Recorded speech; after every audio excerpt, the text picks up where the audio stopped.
मैंने बोला ना मैनिपुलेशन होता है।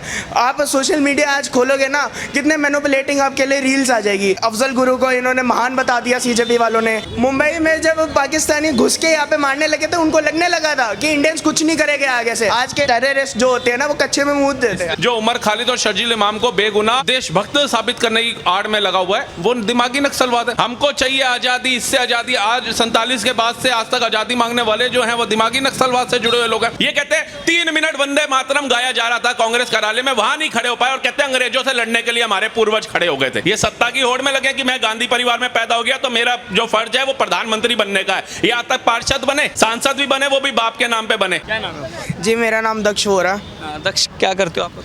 मैं 11th का स्टूडेंट हूँ।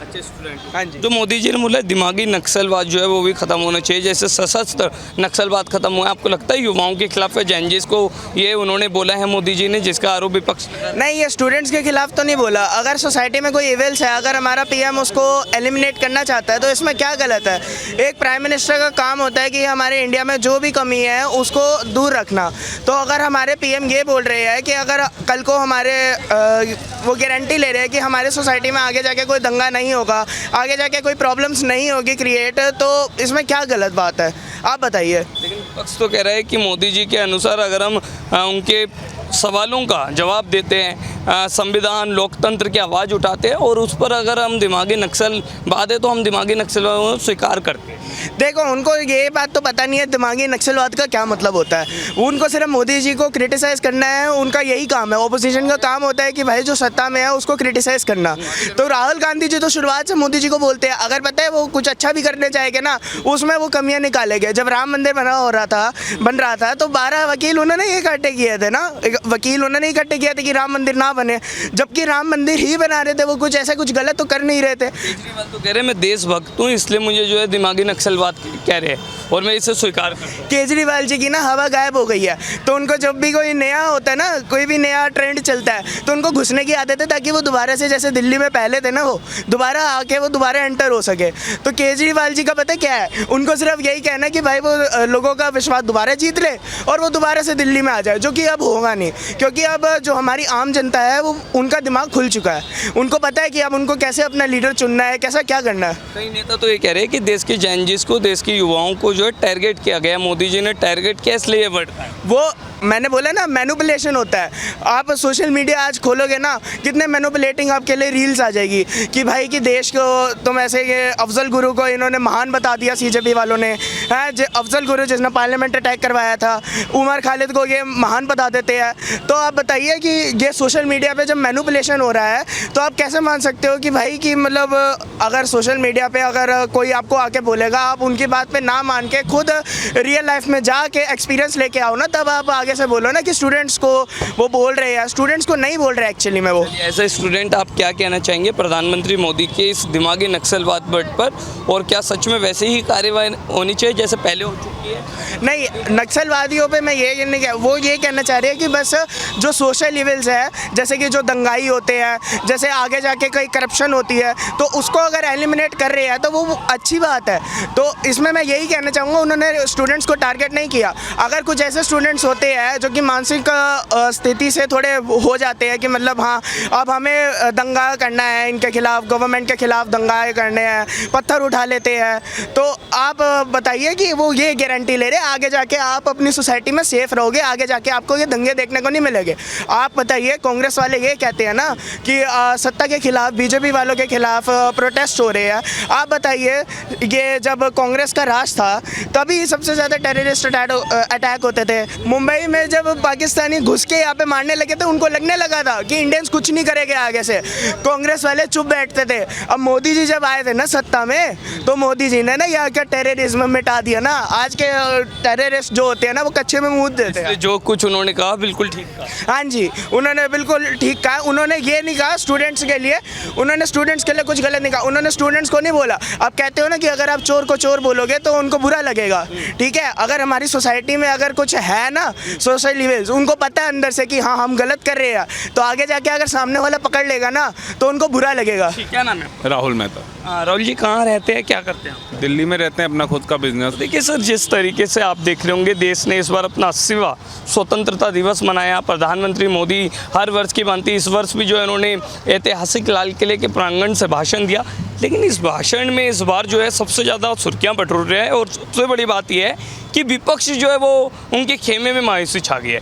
मोदी जी ने कहा कि देश में जो है वो दिमागी नक्सल पैदा हो गए और उन्हें ख़त्म करने की ज़रूरत है। क्या कहें? देखिए, एक बार क्या होता है, एक शहर में चोरी हो जाती है, शहर की उस कॉलोनी के अंदर वो इंसान जाता है जहाँ चोरी होती है, तो वहाँ पर जाकर कहते हैं जो चोर है उसको कीड़े पड़ेंगे, ये होगा, फलाना होगा, क्या संस्कार थे, फलाना, तमाम तरीके की वो बातें अभद्र बोलनी शुरू कर देता है। तो इतने में ही उसमें 20-25 लोगों में से 3-4 लोग निकल के आ जाते हैं कि भाई साहब आप ऐसे कैसे कह सकते हैं, आप ऐसे बददुआएं क्यों दे रहे हैं, आप ऐसे गाली गलौज क्यों कर रहे हैं, फलाना ढिमकाना। तो समझ में नहीं आता कि यार उन्होंने तो चोरों को बोला है, उन्होंने तो कल्प्रिट्स को बोला है, मिर्ची इनको क्यों लग गई है। तो वो सेम एज इट इज़ देखने को मिलता है जब नरेंद्र मोदी लाल किले से बोलते हैं कि आजकल दिमागी नक्सल जो है वो ज़्यादा बढ़ रहा है, बच्चों का दिमाग जो है वो माइंड वॉश किया जा रहा है। तो वो बच्चों को बुरा ना लग के पार्टियों को बुरा लग रहा है, उन नेताओं को बुरा लग रहा है। क्यों भाई? मैं तो खुद डंके की चोट पे बोलता हूँ कि हर एक वो इंसान जो वंदे भारत पे पत्थर मारता है दिमागी नक्सलवाद से जुड़ा हुआ है। हर एक वो इंसान जो सेना को और पुलिस को पत्थर मारता है वो दिमागी नक्सलवाद है। अगर हर एक वो इंसान जो लाल चौक पे हरा झंडा देख करके खुश था वो दिमागी नक्सलवाद से।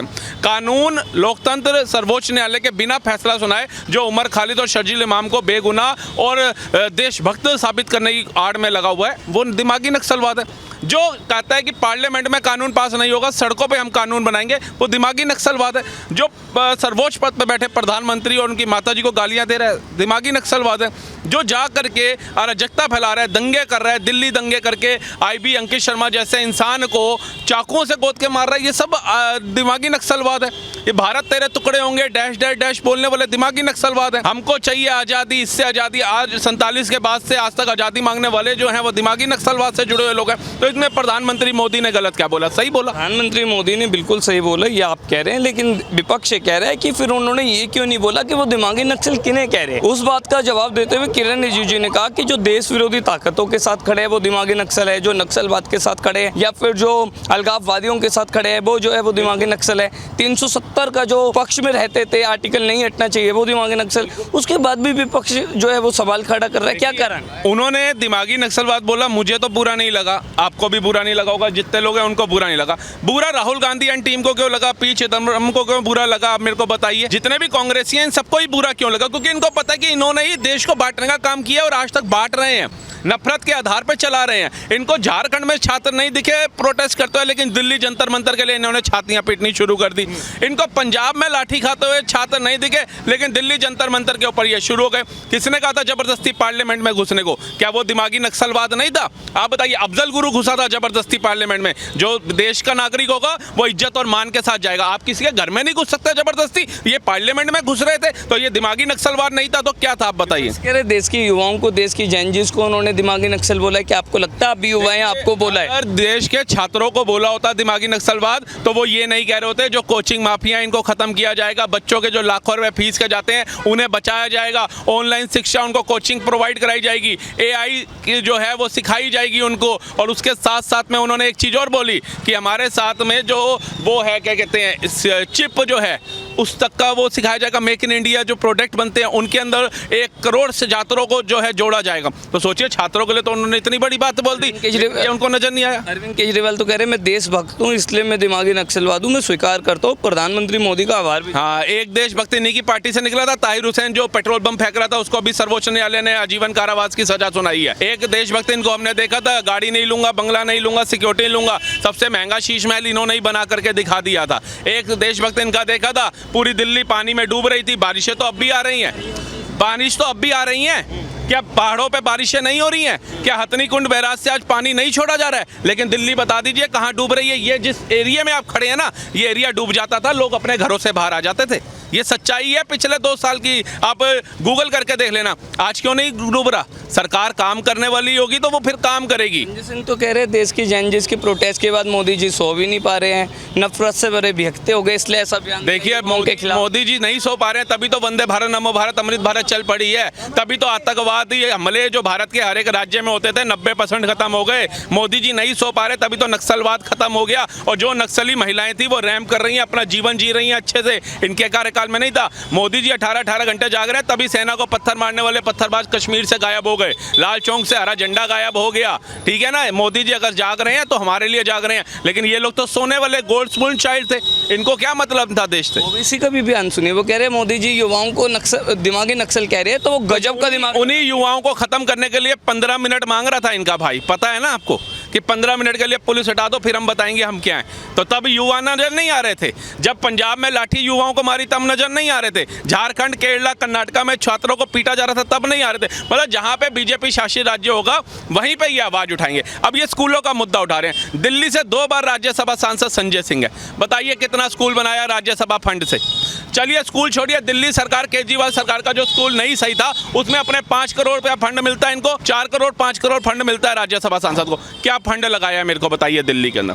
दिल्ली के अंदर मैं कहता हूँ कोई गरीब की झुग्गी कोई बना दिया हो कि भाई तेरी झुग्गी टूट रही है, छप्पड़ उड़ गया, आओ मैं तुम्हारा छप्पड़ नया लगाता हूँ, मुझे बताइए। अरे बार बार हम जनता के, हम गरीबों के हैं, गरीबों के कहने से नहीं होगा, गरीबों के लिए करके दिखाओ। गरीबों को तुमने क्या पकड़ाया? एक के साथ एक फ्री पकड़ाया था, बता दीजिए। एक के साथ एक पिएगा, उसके बाद तुमने क्या बोला? पिंक ठेका और खुलवा देता हूँ कि बहन बेटियां स्कूल से निकले सीधा पिंक ठेके पे जाए, तुम भी पियो, बाप भी पिए, भाई भी पिए। और रेखा गुप्ता ने क्या खुलवाया? अटल कैंटीन खुलवाई है। ये कैंप चौक पे दिहाड़ी मजदूर बैठते हैं जाकर के, पहले खाना देखते थे 30-40 रुपए प्लेट खाएंगे, 200-250 रुपए वहाँ फूकते थे। अब 5 रुपए भरपेट तो खाएंगे, किसी गरीब का भला तो होगा। आप बताइए, सोलर पैनल लगाने को रेखा गुप्ता ने कहा कि हम सब्सिडी देंगे, केंद्र सरकार अलग देगी, हम अलग देंगे। आप बिजली बनाइए फ्री की। लेकिन कांग्रेस पार्टी है जो दूसरे विपक्षी दल के नेता है, पी चिदंबरम है या महबूबा मुफ्ती है, तमाम विपक्षी नेता है, वो कह रहे देश के युवाओं के खिलाफ ये बात गई है। देश के युवाओं को उन्होंने जो है दिमागी नक्सल का है, आप स्वीकार करते हैं? 8 करोड़ की गोभी खाई है पी चिदंबरम जी ने उगाई है। आप बताओ, करोड़ों रुपए की गोभियां उगाते थे पी चिदंबरम, भ्रष्टाचार में लुप्त थे, और आज बात कर रहे हैं। इन्हीं के कार्यकाल में गृह मंत्री थे ना, बम धमाके हो गए थे, मुंबई बम धमाका इन्हीं के कार्यकाल में हुआ था ना। कितने आतंकवादी पकड़े थे, कितना पाकिस्तान को घर में घुस के मारने की इन लोगों की हिम्मत हुई थी। पढ़े लिखे प्रधानमंत्री इनके परिवार से हुए, ताकतवर कांग्रेस थी, क्या हुआ? तो विपक्ष की बात में कोई दम नहीं, होनी चाहिए कार्रवाई दिमागी नक्सलियों पर। बताइए, अगर दिमागी नक्सलवाद छात्रों का है तो मुझे लगता है कि कांग्रेस को सड़कों पे नहीं आना चाहिए था, छात्रों को सड़कों पे आना चाहिए था। छात्र आपको कोई सड़कों पे दिखा है? छात्र की कोई भावना अपने सोशल मीडिया पे देखिए कि हमें दिमागी नक्सल कह दिया। ये तो वो लोग हैं, ये कहते हैं 3 मिनट वंदे मातरम गाया जा रहा था कांग्रेस कार्यालय में, वहां नहीं खड़े हो पाए, और कहते हैं अंग्रेजों से लड़ने के लिए हमारे पूर्वज खड़े हो गए थे। आप बताइए, ये अंग्रेजों से लड़ने के लिए खड़े हो गए थे। जैसे सशस्त्र नक्सलवाद पर कार्रवाई हुई है, वैसे कार्रवाई राहुल जी इस पर भी होनी चाहिए। बिल्कुल होनी चाहिए, बिल्कुल होनी चाहिए, क्यों नहीं होनी चाहिए? आप ये बताइए, एक इंसान है, देश आज देश है, ये जितने बुजुर्ग खड़े हैं, तो यहाँ पे मेरे को बुजुर्ग नजर नहीं आ रहा, एक बार उनसे पूछना, घर में लैंडलाइन भी था या एसटीडी पीसीओ पे फोन करने जाते थे? आज उनके परिवार में 5 मेंबर है, तो 5 के पास मोबाइल है और 5 अनलिमिटेड डाटा रिचार्ज करा करके चल रहे हैं, ऑनलाइन पेमेंट ले रहे हैं आज की डेट के अंदर। थोड़ा पीछे को भी हमें समझना चाहिए कि हमारे बुजुर्गों ने क्या टाइम देखा और आज हम क्या देख रहे हैं। साइकिल नहीं खरीद सकते थे वो, आज बच्चा पैदा होता है ना, 18 साल का नहीं होता, कहते हैं पिताजी स्कूटी ले दो, बाइक ले दो, मैं पैदल नहीं जा सकता हूं। तो आज टाइम कितना बदल गया है। ऐसे नेताओं को क्या 2 टुक कहना चाहेंगे जो युवाओं को या फिर इस देश के जैनजिस को? मैंने क्या कहना है, जनता ने क्या रखा है, घर में बिठा तो रखा है इनको।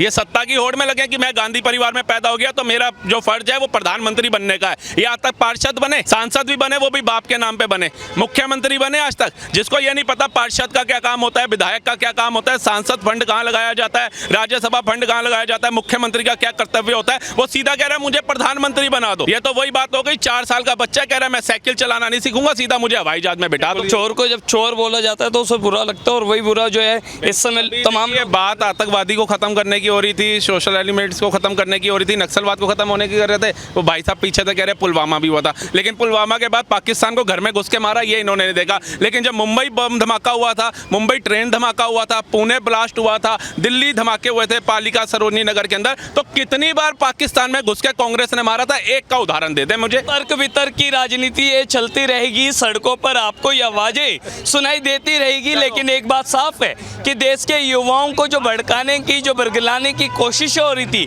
वो कोशिशें नाकाम हो चुकी है और तमाम युवा कह रहे हैं कि दिमागी नक्सल जो प्रधानमंत्री मोदी ने बोला है कि कार्रवाई होनी चाहिए, इन पर जो है ध्यान रखना चाहिए, वो बिल्कुल ठीक का है, क्योंकि यही दिमागी नक्सलवाद जो है समाज को, देश को बांटने की कोशिशें करते हैं और ऐसे लोगों पर कार्रवाई होती रहनी चाहिए। ऐसे तमाम खबरों के लिए देखते रहिए पब्लिक व्यूज इंडिया।